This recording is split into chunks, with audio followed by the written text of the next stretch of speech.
અને તમે એમ પણ કીધું છે કે 2027 સુધીમાં જો આ 3 માંગ પૂરી ન થાય તો જોયા જેવો ઇતિહાસમાં ક્યારેય નહીં થયું હોય એવું થશે.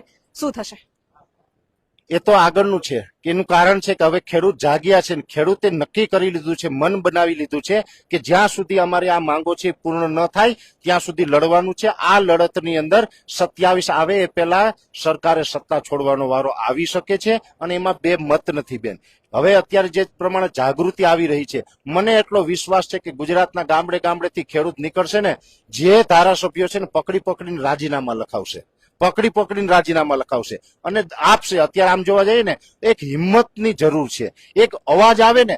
અત્યારે સત્તામાં જે 162 ધારાસભ્ય છે બેન, એ લોકોને ત્યાં રહેવું એક મિનિટ માટે પસંદ નથી, ન છૂટકે છે. જો એને કોઈક હિંમત આપે ને કે હવે તમારે આ કરવાની જરૂર છે, એ કરવા માટે તૈયાર છે.